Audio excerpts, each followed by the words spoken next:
More than you know. Whenever you're ready. Oh no, I'm going to get the Google. Right, okay. We have a Jeffrey Smith. That's before admission. He's 77. Yeah. Had a hard life. You haven't had social history yet. Leave him alone. Come on. Yeah, bless him. Don't judge. He's past medical history is he's got diabetes, neuropathy. He's got a nasty ongoing diabetic foot ulcer and hypercholesteremia. I think that's right. He's been prescribed metformin, ramipril, atorvastatin, and Lantus for his diabetes, but he's non-compliant with all medication. And he should be seeing diabetic nurses for his foot ulcers, and again, he's non-compliant. He's allergic to penicillin. His social history is he lives alone. He was widowed 5 years ago. He has carers, but of late he's been refusing them entry. He's in poor self-neglect. He's estranged from his family. His neighbour does try and do the shopping for him and drop some food off. And as far as we know, he preps his own meals. He's obviously been safeguarded from a carer's point of view. The carers called round and found him through the downstairs window on the floor. The previous carers had been round the night before, so we're looking at a long lie potentially. Called an ambulance, he was admitted. His initial assessment upon ED was he had hypertension, 165/90. His heart rate, he was tachy, he was 115, he was 92 on room air. His rest was 24, his temperature was 38.9, and he had a GCS of 13. He was confused, but he was localising to motor response. So they're now querying potentially sepsis from the ongoing developed foot ulcer. So the events from admission is obviously the sepsis 6 pathway. So he was given IV fluids, IV antibiotics, but a broad spectrum until he was obviously taking blood cultures. Until the cultures come back, then they'll reassess the IV antibiotics. He was given oxygen therapy of 15 litres on a non-rebreathe mask. His lactate measurement was taken and his urine is currently being measured. So 2 hours after admission, we've now found that there's an AKI being found. He is awaiting review from the AKI nurse. His OBS are, his BP has gone down to 90/50. His heart rate's gone up to 120. His O2's sort of 93, so not progressed much. His resps are 24 still, and his temperature's gone down slightly to 38, and his GCS is now still 13. His current mobility has not been assessed because he's still been in the bed, and ED have done another safeguarding review for him. Right, so now I'm going to talk about normal physiology of a non-diabetic patient. So a good systolic blood pressure, we're looking at 130 to 140, maybe 150. Diastolic blood pressure of 70 to 90. With blood, if they have bloods taken, a platelet count of 150 to 400 is a good result. White blood cell count of 4 to 10. Neutrophils of 2 to 2.0 to 7.5. Eosinophils, is that right? 0.04 to 0.4. Basophils of less than 0.1, and a normal lactate range is 0.6 to 1.8. Creatinine 0.7 to 1.3. So it's important to know that a normal CRP marker is less than 3 milligrams per litre. However, sometimes it can be, I'm going bright red. However, sometimes it can go be slightly elevated, and that is observed in people, pregnant women, or people with diabetes, depression, obesity, secondary lifestyles such as smoking, and it may indicate risk of cardiovascular disease if they've got slightly elevated CRP. So GP land, or what we tend to do for patients like ours, is we check their HbA1c, and it's also known as a high No, glycated hemoglobin. So this is something that is made when the glucose sugar in your body sticks to the red blood cells. Your body can't use the sugar properly, so more of it sticks to your blood cells and builds up in your blood. The red blood cells are active for around 2 to 3 months, which is why we check the HbA1c quarterly. High HbA1c means that you have too much sugar in your blood. This means that it's more likely to develop diabetes complications, such as problems with your eyes and your feet. And even slightly elevated HbA1c can cause severe complications. So a normal HbA1c is 42 millimoles per litre. Pre-diabetic, we would classify that as 42 to 47 millimoles per litre, and then if you've got diabetes above that, at 48. There you go. Okay, so I'm gonna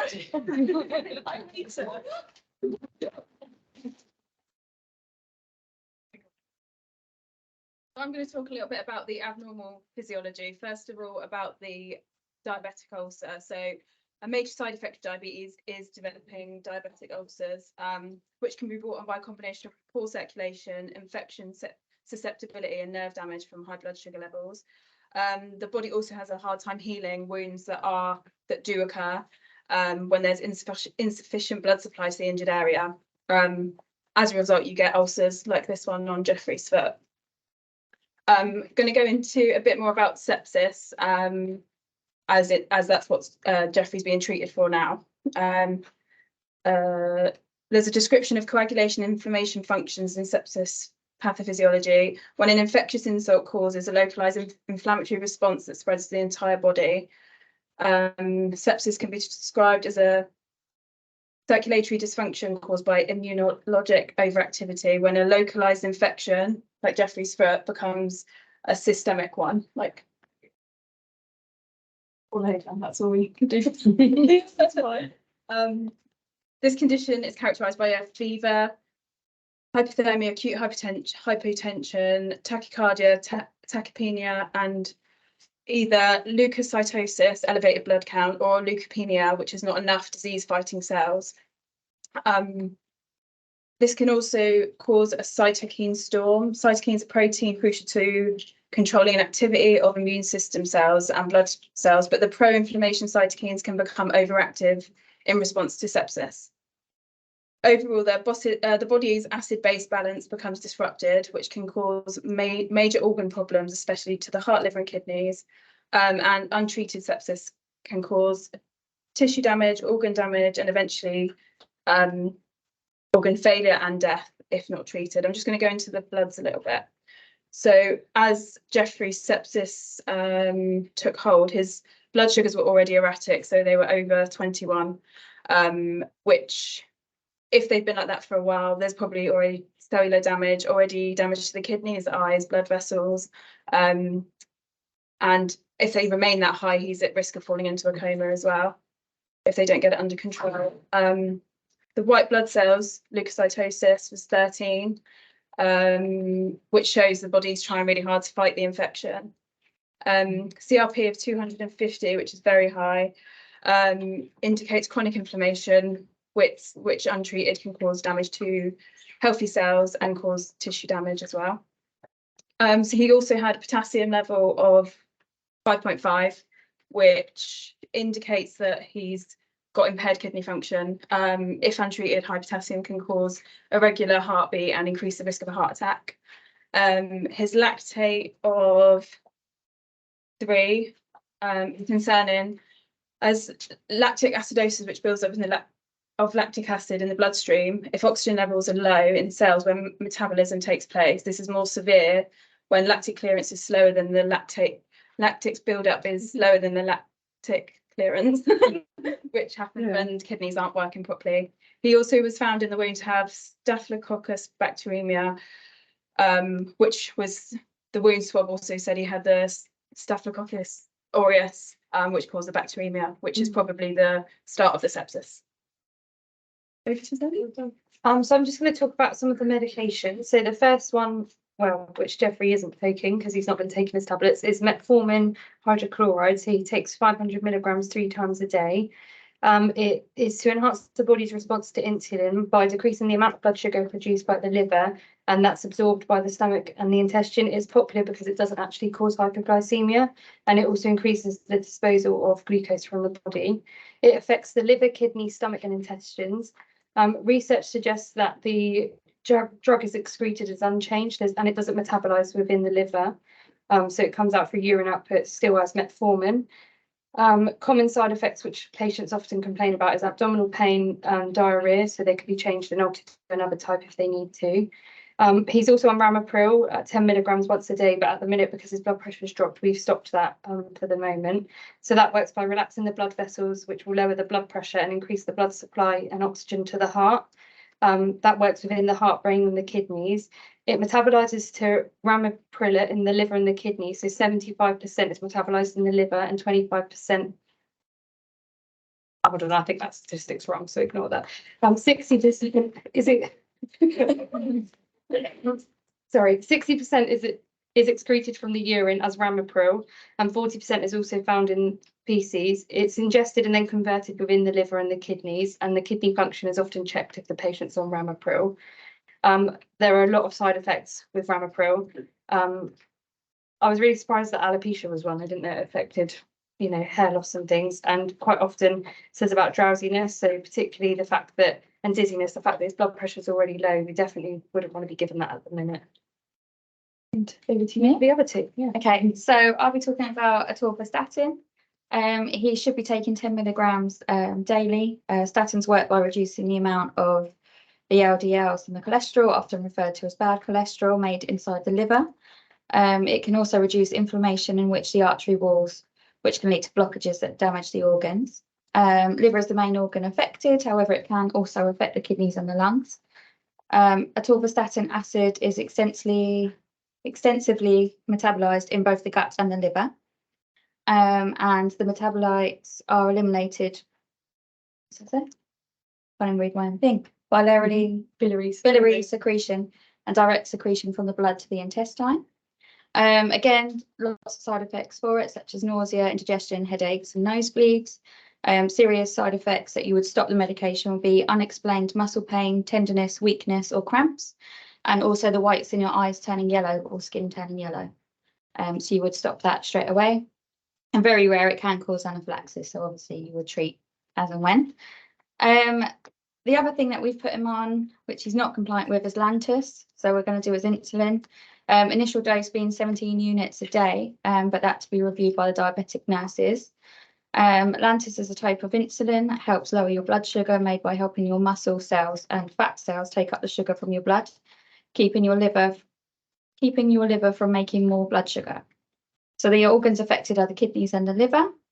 And insulin is an important regulator of glucose, lipid, and protein metabolism, as it suppresses the heptic glucose and triglycerides. Its organs affected are the kidneys, livers. No, I've done that already, am I? Sorry, guys. It's mainly comes through your urine output, and insulin is distributed to the rest of the body through the arterial circulation. Serious side effects for that one is severe hypos and low potassium levels. So obviously we're already aware of that could be happening for him, and abnormal heart rhythms and muscle cramping again. So guys, if you can all get out your phones, we have a quiz. No. She's very good for this. No, I'm not. You excited, everyone? Is it a mountain? No. It's that. We could be Karen. And we've got some exciting intros. So it's Kahoot.it, and I thought it was good music. Yeah. The game thing is 143 3595. Write the number. Oh yeah, we went all bad for that. Yeah, sorry. 143 3595. I like it. Really. You like that red colour? Red colours, yeah. Oh, here we go. Oh, here we go. I did yesterday. Yeah. Have you had a sneaky peek view of what the answer is? You're gonna have to stand. You put what? I put Anya's name. Have you done it again? Everybody ready? You want to be in money? How many people are in it? Is that it? 18. What's it unicorn now?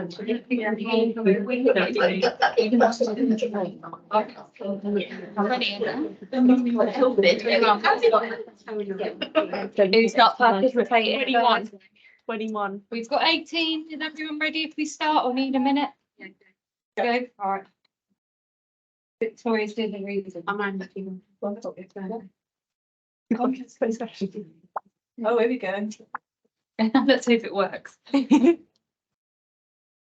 So what infection did the swab reveal was present? We've got Pseudomonas auriculosis. Oh no, they're gonna run out. They would read it. Can't be a thing. You have to read it. But you not get on Maybe the second thing, haven't I? Let's see. yellow. Let's see. Oh, they are. Okay, we've got. Hold on, we're almost there. Is that going to How help? do we get out? We planned for this to happen. No, because then everyone's gonna have to redo it again. That's fine. Yeah, we can retry it. Oh, 8 people got it right. Let's end it. This is why I need. This is really new. Oh, Liam, you got it. Play it again. Emma. Emma. There we go. Oh, What's it?